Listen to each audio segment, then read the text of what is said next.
Welcome everybody to an exclusive web chat with a couple of gentlemen who I know reasonably well. We're talking this morning about youth development, the training selection of young players in Australia and also in Germany. And pleased to say we're joined by Markus Kirchner. Hi, Craig. Markus, you're former head coach of one of the youth teams, specifically under 10s of Bayer Leverkusen. Tell us about your history and indeed what you're doing here in Australia. Okay, I played in Germany in the highest level on the youth team, but after then I saw I'm not qualified for the first squad. I played only for the fifth league in Germany, but I decided after my youth career going straight to the coaching time and asked my head coach, hey, it's possible. Now I'm a coach for 14 years in only the youth system.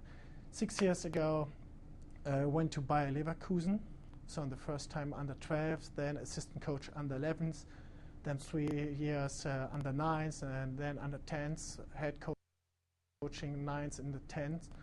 So this is my history in German football. Great. So we're going to have a good discussion this morning about the differences between, or the direction of German football, where it stands now, some of the processes that you have with the under 10s there, how that compares to us.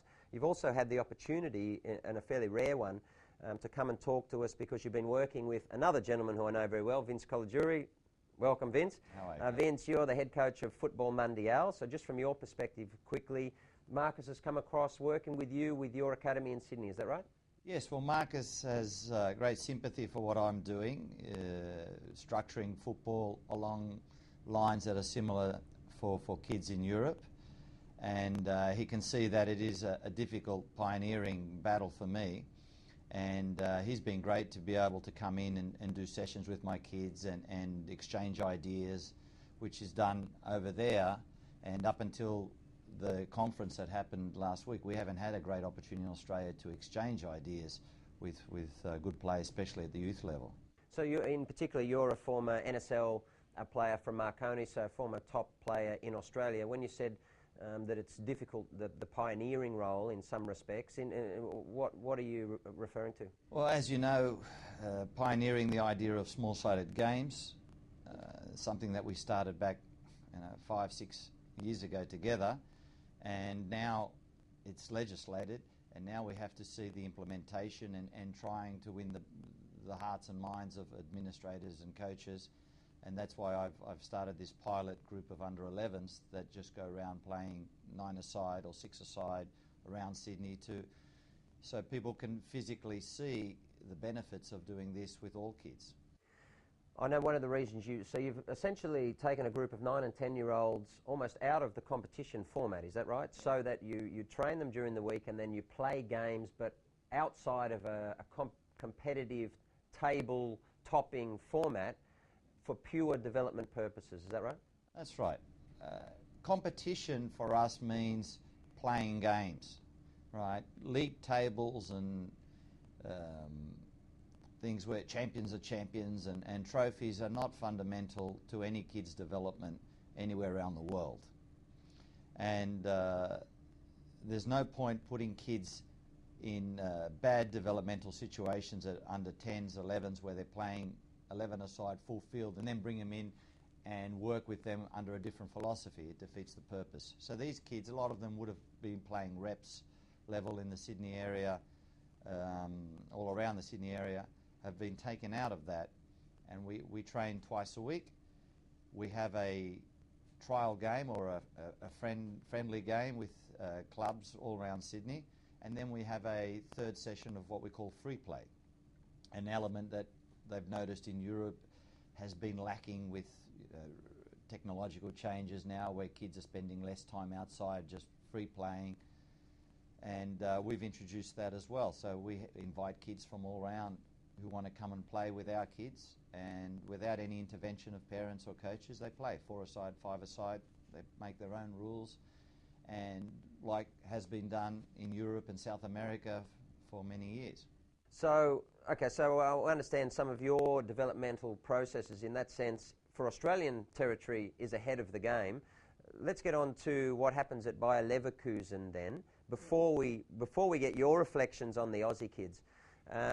Small-sided games is one part of a long-term strategic plan in Australia to improve the way we develop the kids. Yeah. And Markus, is the first time we've made positive change for 30, 40, 50 years.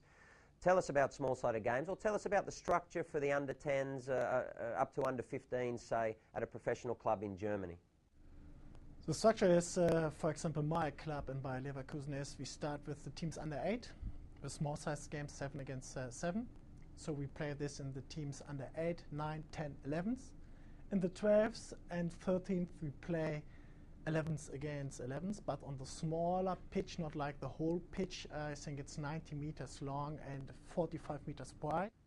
So even at 12 and 13 years of age? Yeah. Okay, it's still, even at 13, it's not a full pitch, even though it's full numbers. Yeah, full number. Why? Why is that? Because the boys are not grown enough so for the whole pitch, and we want to have all the situation under pressure. So modern football, space and time, this is really important. And so when we give the boys too much time to control the ball, first touch, and then the 10, 20 meters far away from you is the opposite, this is not a real football situation like the professionals for a squad. And so we put this pitch a little bit smaller for the situation under 12, under 13s, and this is a perfect situation like they're the professionals. So we want to have all the time the real football situation.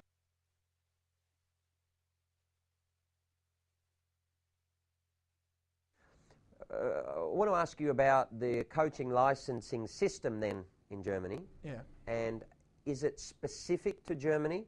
Because you have, of course, the UEFA licenses, which are really off the shelf, for instance. Does the DFB have specific content just for German football going forward? And what sort of licenses do you need anyway to coach the kids at different levels in Germany? So in my club, so all head coaches need minimum the UEFA Cup C license. So this is the all German B license.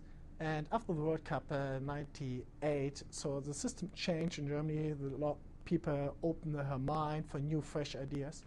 And 2 years ago, we started with a new license, the new B license. This is only a license for youth coaching. And now we have so C, B, and A. So it's calling C UEFA, B UEFA, and A UEFA. But it's going up in Germany, so the B is the special one for Germany, only used. So after France 98, after the 98 World Cup, Germany, you say, opened their mind to new ideas. Yeah. Clearly they weren't happy with the direction where things are going. What do German people say about German football right now? For instance, Erich Ruttermuller, the head of coach education, was in town, and I asked him about the lack of creative players in the German system or the German team now. Great creative players like 20 years ago. Yeah. And what is that true, and what do you put that down to? And how is Germany in the youth development trying to change to produce better players? So the idea after 98 was because we saw the teams Netherlands, we saw the French winning team, and we asked us, hey, why are these teams so successful? Why they have 20 World Cup best players? It's unbelievable. A small country like the Netherlands, 20 million live there, like Australia, but they have 20, 30 World Cup qualified players. It's great. And so we're looking for these ideas and grow up a new system to start with the teams under 8, 9, 10s, sometimes 11s, but start going up really early with the teams. Before 98 was only important for the professional clubs, the teams under 17s, 19s, so you both player, and all teams under there was only politics. But now we have a lot of good coaches in the system to go up teams, create teams, and now we have the first generations going up from this system from 98. Now, 10 years ago, the first players are from there: Podolski, Schweinsteiger, René Adler. René Adler is a good goalkeeper from Bayer Leverkusen too. And all the young players, it's the youngest German national team now on the European Championship. But youth coaching need time. So you cannot change the system and say, okay, 2 years later we have the perfect players. For example, we lost 2 generations, I think so. Okay, we have Michael Ballack, but we was really happy because he was growing up on the east side of Germany. There was a different system to the west side. When you say different, many people say, and I know we have Andre Gumprecht here, who grew up with one of the East German clubs before he went to Serie A, and now he's, I think it was Lecce or someone. He was my home club. Is that right? Yeah. And he talks very highly of the East German system. Why do you rate it so highly? It's also like the school system. So the kids have everyday football. So for example, in my youth time, I played in the highest league level against Carsten Janka, Thorsten Frings. This was my generation. So we have only 2-3 times training per week. But now the under-19s have 6-7 times per week only training, plus 1-2 games.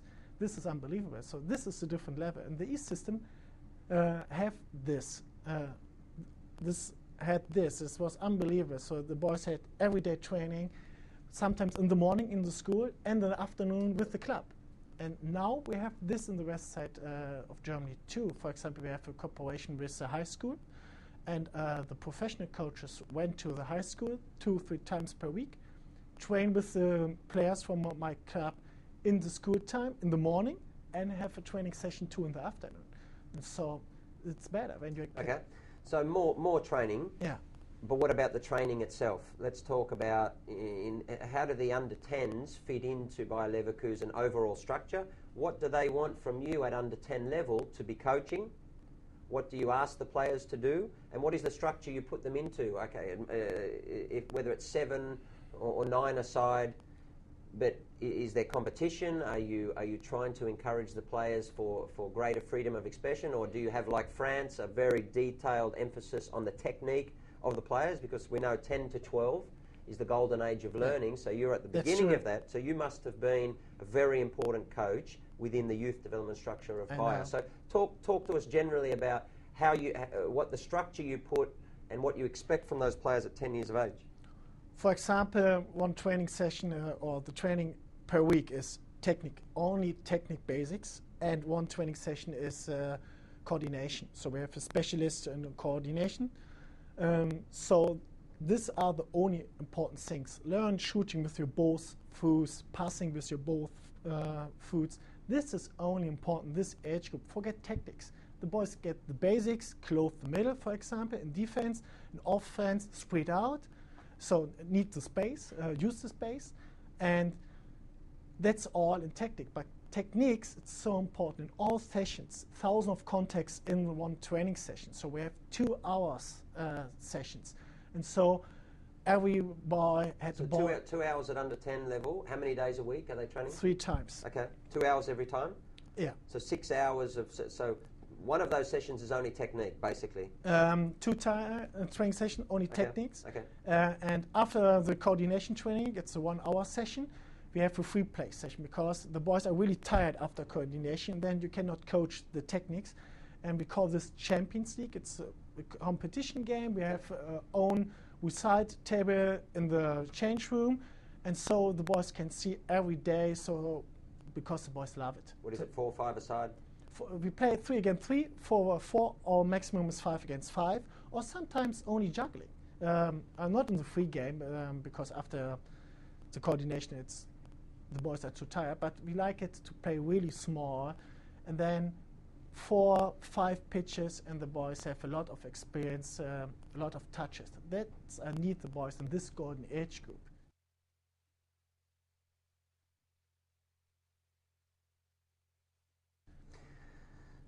You both mentioned free play.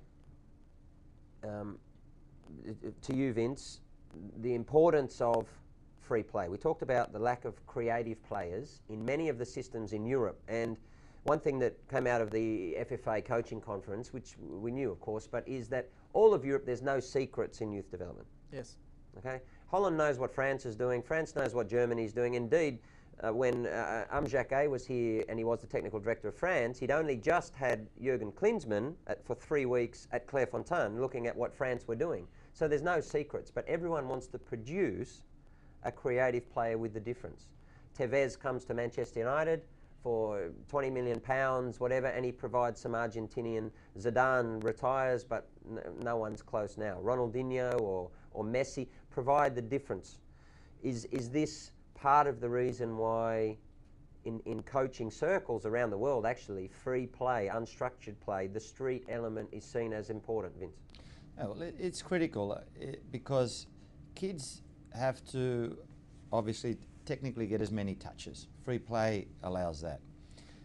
Again, kids need to make their own decisions. So mentally, they need more opportunities to make decisions and make mistakes and learn from those mistakes.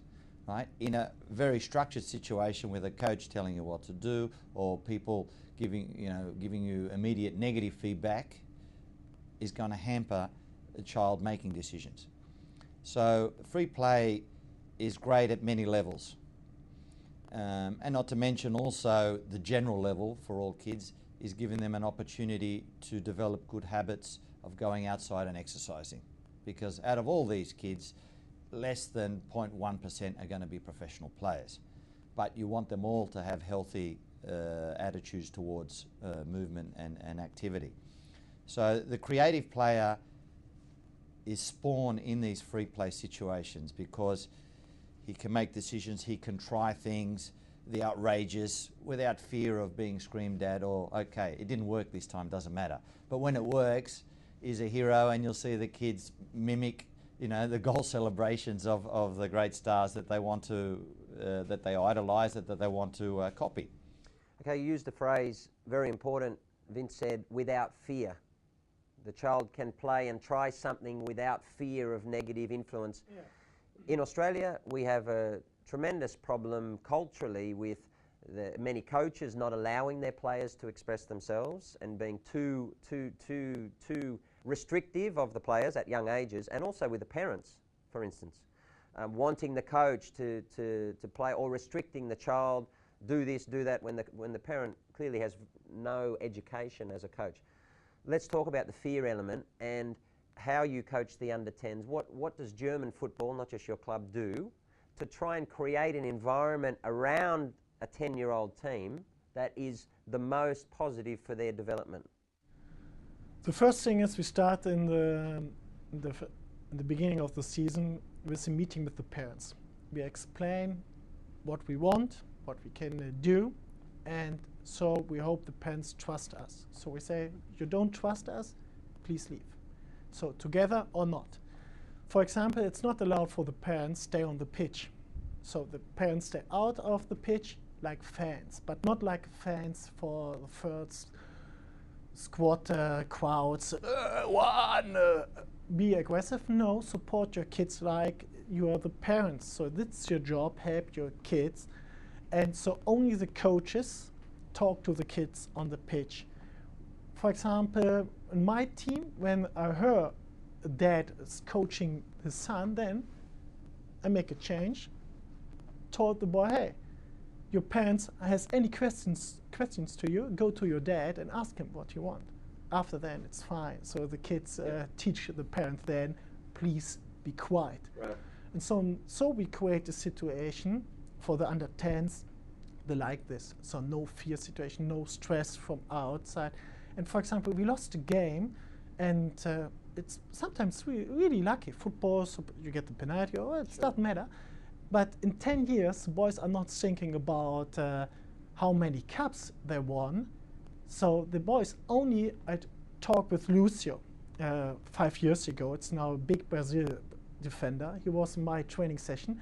I asked him, what do you know about your training session in the under-8s and 11s? He said, I learned in this age group to use both foods, left and right. I had to say, this is the only one I can remember me. I have no memories about the trophies, the cups, or the results, but I have the memories about the session what I have learned there. And he told this to my players too, and this is true. This is only the important thing in youth development. So one of the presenters last week, I think Ruta Muller mentioned it also, but there was a Brazilian here, Mauricio Marques, from Atlético Mineiro, presented at the coaching conference. And he characterized it in this way. He said there is to win and have results, and there's also style. But he said at youth development level, the style and the development, therefore, the way the kids play is a fundamental part of those children developing as good players, and this is more important than the results at the young ages. Is this the case in Germany? Yes, for example, it's not allowed to kick the ball from the goalkeeper cannot kick the ball straight away on the other side in few games.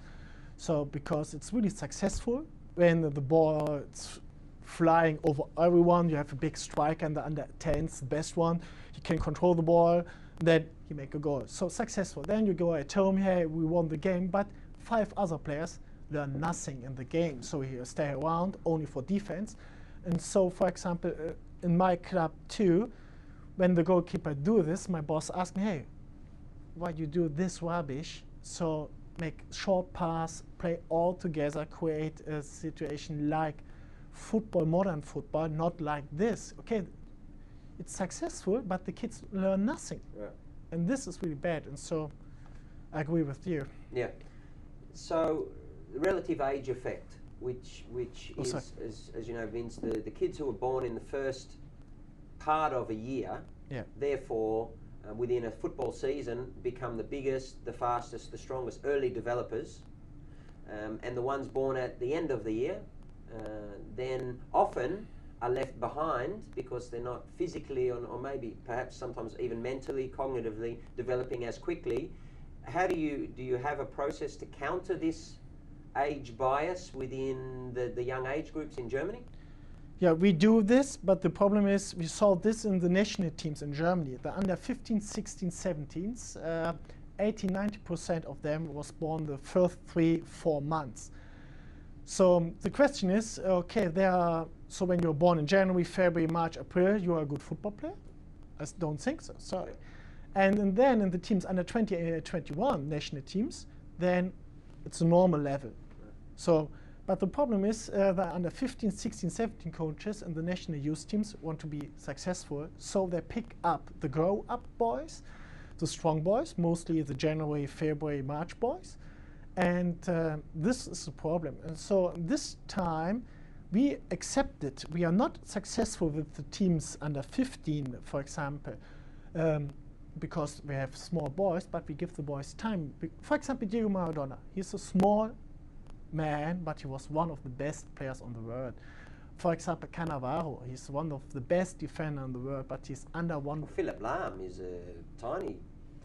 That's true. Podolski, Rooney, for example. These boys are really small, but they have special qualities. And football, it's not like to need one quality, you need different qualities. But the problem is when you have in the team under 16, 10 grow-up boys like 19 years old players, you'll be successful.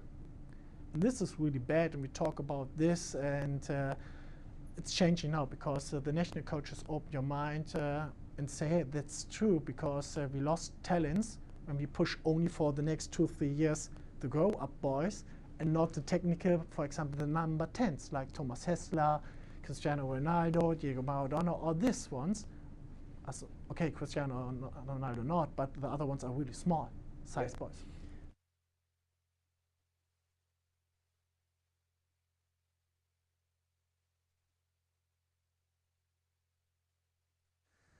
Let's talk about funding. Do you have a grading system for clubs for the youth development in Germany? Yeah. And how is that incentivized? How does the DFB incentivize clubs to spend money and to put time, the best coaches, into their youth development? Is it linked to funding? It's coming last year from Matthias Sammer and Erich Rutemüller. The idea is everyone can see what's the quality of the youth academy of the professional club. So we have the 3-star system.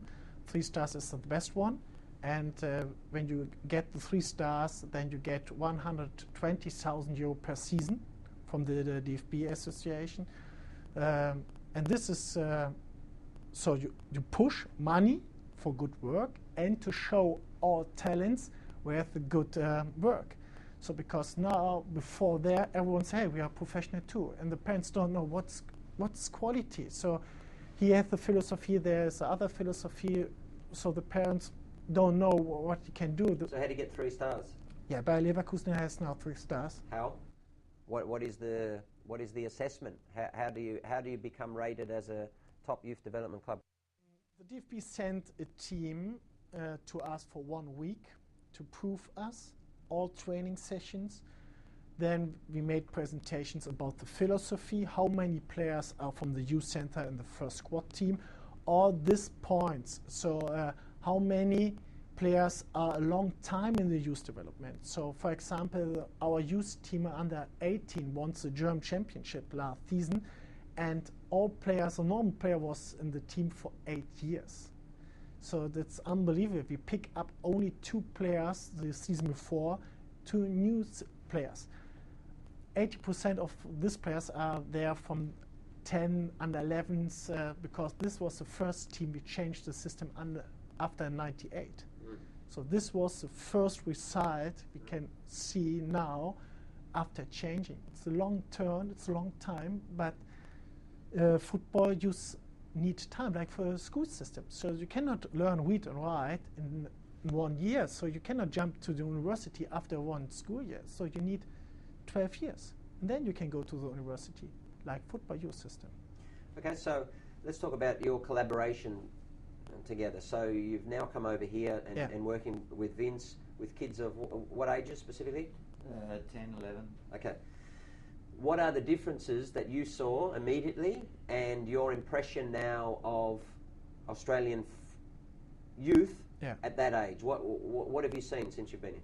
The big difference is the basic and techniques. So in Vince's team, it's really great. The boys are, and the parents to know this now the golden age group, and they know they need a good development, and they get their good education. But I saw a lot of teams, good teams, but a lot of training sessions without the ball. And I saw the Australian final here for the first squad teams with Enric Umbrecht, for example.